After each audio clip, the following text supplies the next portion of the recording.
Previously on Who is Cam Candor? No, Miss Ivanka, it's a severed finger. Severed finger? That's unfortunate. Another severed finger? This was just like Mr. Fezziwig talks crumpets. Oh my, look at that! What is it, Mr. Fezziwig?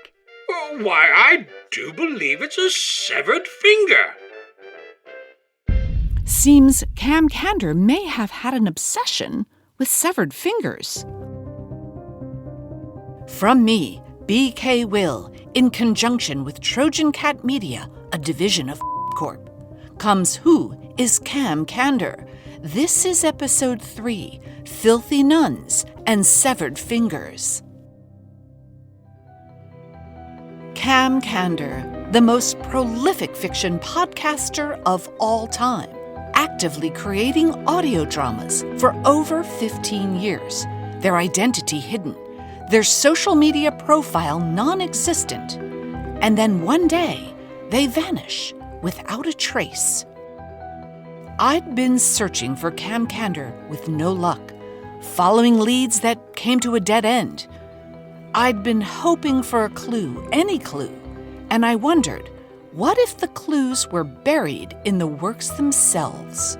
Oh, yeah, severed fingers are definitely a recurring theme in the works of Cam Candor. This is Martina Terkle, president of the Cam Candor fan club in Spokane, Washington.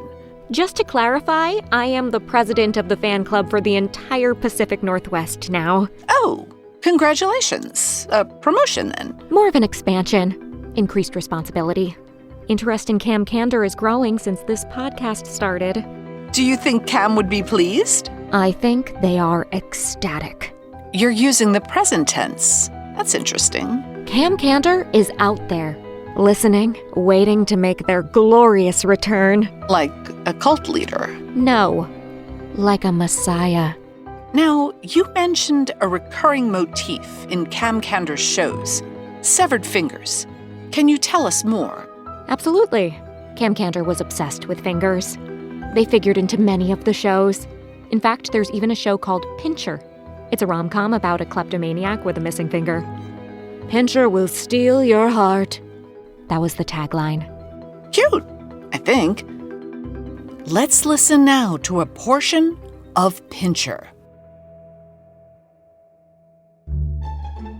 You make me whole. See these missing pieces? Oh my. You fill them in. You do. I'm sorry. Have we met? I'm Pete Pincher, and I love you, even though we've just met. Correction. We've only half met. I know your name, but you don't know mine. That will change once I get your digits. I'm sorry, my what? I meant your phone number. Oh, what the hell? Live dangerously, isn't that what they say? I see this ending one of two ways. Either with my heart forever in your trust, or with my head forever in your refrigerator. My name is Daphne, by the way. Daphne! Beautiful name!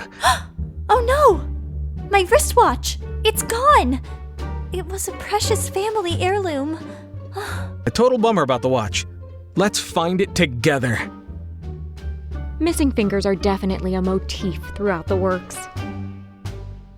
It's probably symbolic of something deeper. Is it possible Cam was just a perv with some weird fetish, like Tarantino with feet? Or Armie Hammer with all the body parts? Exactly. No, I'm sorry, that's not possible. So, this finger thing, maybe it was some kinky obsession. Or was it an affliction from which Cam Candor suffered? Or maybe Martina Terkle was right. It was symbolic somehow. And I was desperate for clues, so I turned to an expert. In dreams, to see your fingers injured or severed represents a loss of trust or faith. This is Guy Anonomo, a dream analyst from the London Institute of Symbology. It suggests that you are letting a situation dominate you. You may be literally losing your grip on life. To dream that your fingers have been chopped off denotes an anxiety about accomplishing some demanding task. The task at hand, so to speak. Well, this was a mind-blowing revelation, and may have reinforced a theory made by psychologist Wilhelm Mannerklarer. Self-sabotage. It's what people do to avoid the fear of rejection. By sabotaging yourself, you can see the failure coming ahead of time, and so you can prepare for it, psychologically speaking. The puzzle that was Cam Candor still had so many pieces missing. Who else could I talk to? Doing a simple internet search of Cam Candor's name, I discovered Missy Abstract, an associate professor at New York's Newer School, who teaches a symposium entitled The Feminist Movement from Simone de Beauvoir to Cam Candor. In my opinion, Cam Candor is, without a doubt, an important figure in 21st century feminist theory. Up there with Naomi Klein. Really? How so? Are you kidding me? You only have to consider the deeply nuanced, filthy nuns of the Holy Roman Empire to understand Cam Candor's importance in the movement. It's a veritable treatise on the fourth wave feminism that emerged around 2012. Okay, humor us. What is or was fourth wave feminism? It's a few things, but in a nutshell, it's intersectional, empowered, sex positive. It's queer, trans-inclusive, body positive. You see fourth wave feminism popping up in content, from cutting-edge artists making radical statements about race, class, gender, sexuality, and body autonomy. And Candor was one such cutting-edge artist? Absolutely. Consider this show. It's a drama set in 1327, in an isolated abbey in medieval Italy. A gender-ambiguous and intellectually nonconformist friar becomes the confessor to a group of religious postulates. These women have taken a vow of silence and sexual liberty. Hold up. They've taken a vow of silence? How does that work in an audio drama? The story comes from the point of view of the friar Abdo, who is recording their lascivious detailed confessions in the abbey's secret-coded manuscripts. It's an ingenious melding of Umberto Eco's masterpiece, The Name of the Rose, and TV's Desperate Housewives. Are there any severed fingers in it? Why would there be severed fingers? Is that a real question? We'll get into filthy nuns of the Holy Roman Empire in a moment.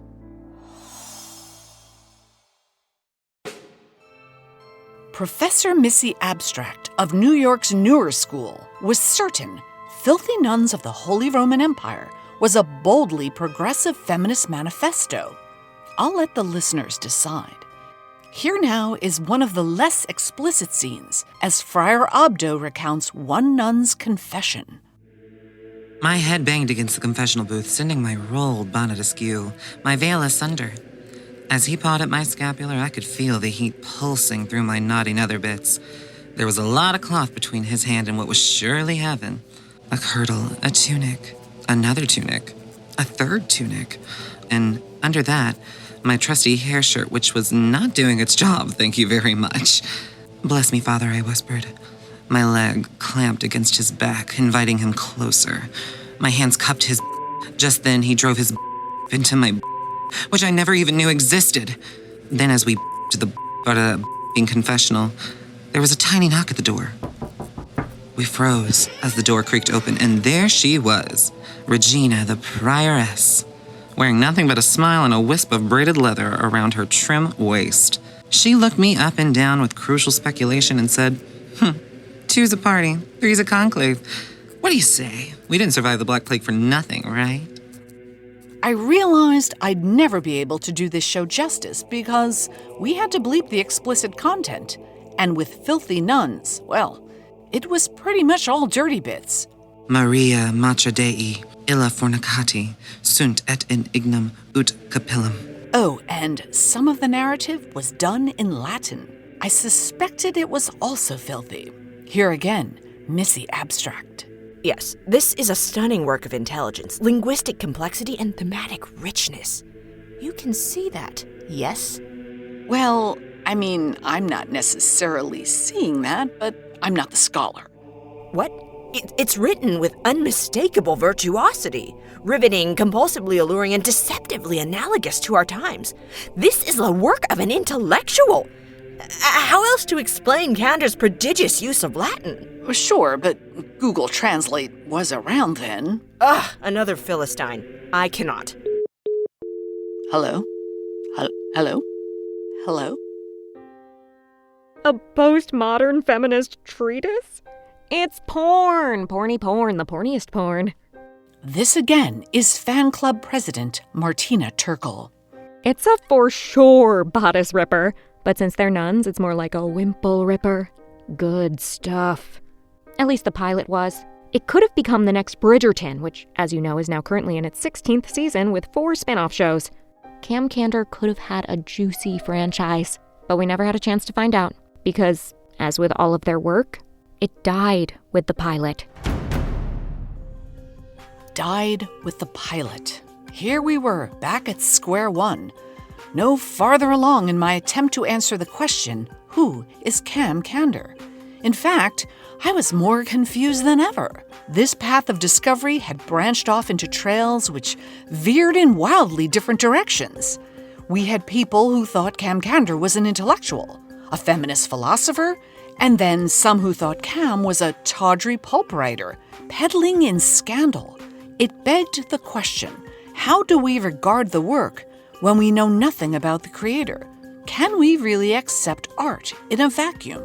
People may not want to admit it, but we do take into consideration the artist when we regard the art. That's psychologist Wilhelm Mannerklarer. It's unconscious, really, but we do make judgments about, say, the authenticity of the work based on the artist's bona fides, gender, race, social economic status. It colors our perceptions. And if we find out something about the artist that's particularly unsavory, illegal, or not in line with our ethics, based on the severity of the grievances, it could lead to us boycotting the artist, or what they used to call back in the 2020s, cancel culture. We reject the artist's work. Like Woody Allen. I'm sorry, who? Exactly. Are you inferring that Cam Candor is this Woody Allen person? I'm saying no such thing. You keep bringing up Woody Allen. Am not? You are too. You seem obsessed with Woody Allen. Can we pivot? We can try, but I sense your compulsion to keep talking about Woody Allen will bring us back eventually. Fine. Okay. Resetting. We find we make judgments about the art based on what we know about the artist. But what happens when we are absent any information about the artist at all? We have no choice but to project ourselves. And Cam Candor is a Rorschach test. You can see what you want to see. And apparently, you see Woody Allen. Here we go. The polarizing opinions and analysis of filthy nuns of the Holy Roman Empire had given me much to think about. Alone in the quiet of my bedroom. Just then, my phone pinged. There was a message on my tip line. This is a message for BK Will. My name is... forget it. I can't tell you who I am, but I have reason to believe you are being followed by a Russian intelligence agent. Be careful. Watch your back. That is all. Oh, what fresh hell is this? If you have any information on Cam Candor, please reach out to us on Twitter at Cam Candor. Or if you've heard of a lost Cam Candor show, let us know and we'll research it. It could become the basis for one of our episodes. Next time on Who is Cam Candor? Hello? Shannon?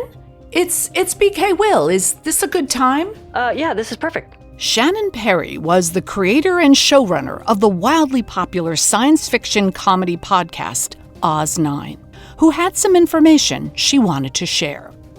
Well, I was aware of all these Cam Candor shows at the time. I mean, a lot of us were. And I didn't think there was just one person behind Cam Candor. I thought Cam Candor was like the Alan Smithy of podcasting.